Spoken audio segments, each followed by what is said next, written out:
Méditation de Reinhard Hirtler. Good morning, good morning, good morning. Bonjour, bonjour, bonjour. So yesterday we talked about that the Jews were the ones who first received the revelation of God's promise. Nous avons parlé hier que les Juifs étaient les premiers qui avaient reçu la révélation divine. And this was, of course, because Jesus, as a Jew, came to the Jews. Bien sûr que cela venait du fait que Jésus était un Juif et il vint chez les siens, Not because they were preferred to other people. mais pas du fait qu'ils étaient privilégiés face aux autres humains. Now, look how interesting Paul makes this whole statement here. Regarde comment Paul rend cette expression si intéressante. When yesterday we talked about that we've been stamped with the seal of the promised Holy Spirit. Nous avons parlé hier que nous avons été scellés avec le sceau du Saint-Esprit promis. And I understand there are different theologies and different understandings about the Holy Spirit. Je sais qu'il y a plusieurs théologies et opinions sur le Saint-Esprit. And I will tell you how I understand these things from the Bible. Je te dis comment je comprends cette chose en me fondant sur la Bible. I understand that every single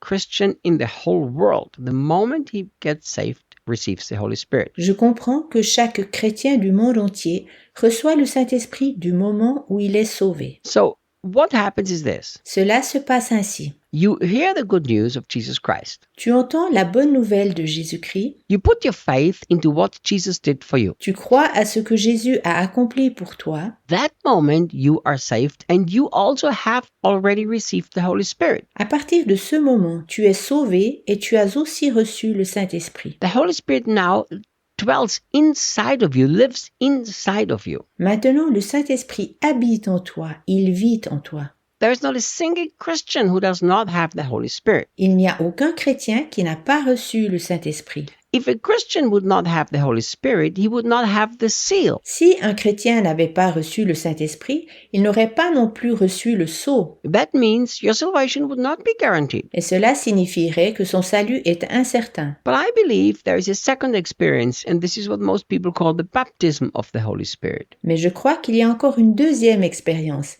Et c'est cela que la plupart des gens décrivent comme le baptême dans le Saint-Esprit. Now, I will explain to you quickly the difference. Je t'explique rapidement la différence. The word baptism from the original Greek language is very clear. Le mot baptême dans le grec original est très formel et clair. It means to be immersed. Cela signifie que l'on est immergé. If you are baptized in water, according to the Greek language of the New Testament, Si tu regardes d'après le grec, la langue du Nouveau Testament, être baptisé dans l'eau you don't have a little water sprinkled on your head. n'est pas seulement recevoir un peu d'eau sur la tête. I understand that some churches and some cultures call that baptism, but that's not the Greek New Testament meaning. Je sais que quelques églises et cultures le décrivent comme baptême, mais ça n'est pas la définition grecque du Nouveau Testament. It means to be immersed, you're dunked under. Cela signifie donc que tu es plongé entièrement dans l'eau. So, when you get baptized in water, do you get into the water or does the water get into you? Lorsque tu es baptisé dans l'eau, es-tu plongé dans l'eau ou l'eau entre-t-elle en toi? Well, hopefully the water does not get into you because otherwise you go straight to Jesus and live there forever. Alors, espérons que l'eau n'entre pas en toi, sinon tu iras directement au ciel vers Jésus pour y vivre pour toujours. You go into the water. Tu es donc plongé dans l'eau. So, this is the same with the baptism of the Holy Spirit. C'est donc pareil avec le baptême du Saint-Esprit. It literally means immersed. So you get immersed into the Holy Spirit. Cela signifie textuellement traduit, immergé, alors tu seras immergé dans le Saint-Esprit. But the moment you become a Christian, the Holy Spirit gets inside of you. Dès que tu deviens chrétien, le Saint-Esprit entre en toi. And the purpose of those two experiences is very different. Le but, le rôle de ces deux expériences est très différent. If you read the Gospel of John, you will see Si tu lis l'évangile de Jean, tu verras that Jesus breathed upon the disciples and said, "Receive the Holy Spirit."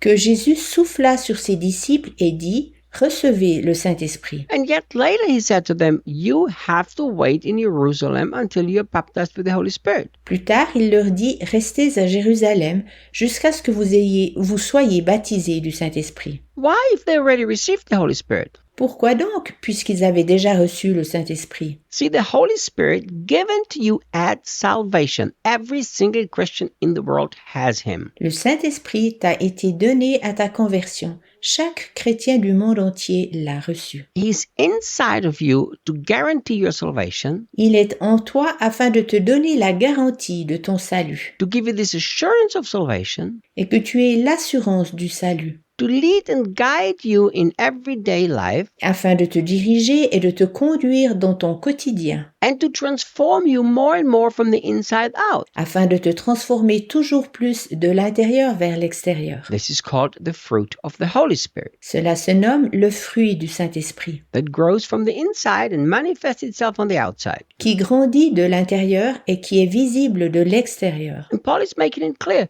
that every Christian has been sealed with the Holy Spirit. It's a done deal. Paul dit clairement que chaque chrétien est scellé par le Saint-Esprit. C'est une chose terminée. That's why no devil can take a Christian out of the hand of God. C'est pourquoi le diable ne peut pas retirer un seul chrétien de la main de Dieu. That's why God will never reject a Christian no matter what he does. C'est pourquoi Dieu ne rejettera jamais un chrétien égal ce qu'il fait. The moment if God would take the salvation away from a Christian Du moment où Dieu retirerait le salut à un chrétien, because that Christian sinned, car celui-ci a péché, he would have to break that seal of the Holy Spirit, which of course we know God will never do. il devrait briser le sceau du Saint-Esprit, et nous savons que Dieu ne le ferait jamais. So the only way that a Christian cannot be saved at the end La seule possibilité où un chrétien à la fin ne peut être sauvé, is if the Christian makes a choice to stop believing into Jesus Christ as the sacrifice for his sins. est donc seulement s'il se décide volontairement de ne plus croire au sacrifice de Jésus-Christ comme victime pour ses péchés. And yes, this is possible and this is happening with many people. Oui, cela est possible, et cela se passe avec beaucoup de personnes.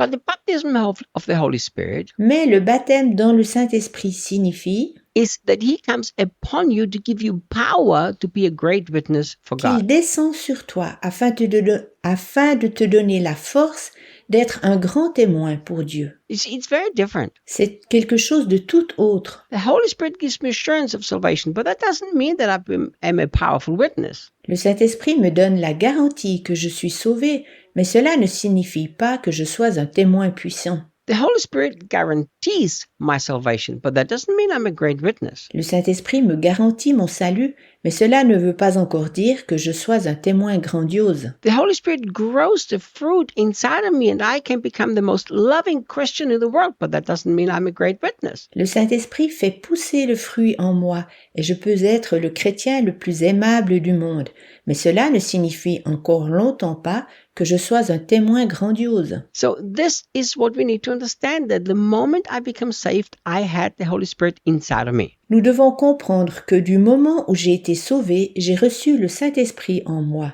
I'm telling you, I am so thankful that I don't have to guarantee my salvation because I would have lost it a million times. Et je suis si reconnaissant que je ne doive pas garantir mon salut, sinon je l'aurais déjà perdu 1 million de fois. But I am so glad it all depends on Him. Je suis si content que tout dépende de lui. See you tomorrow. À demain!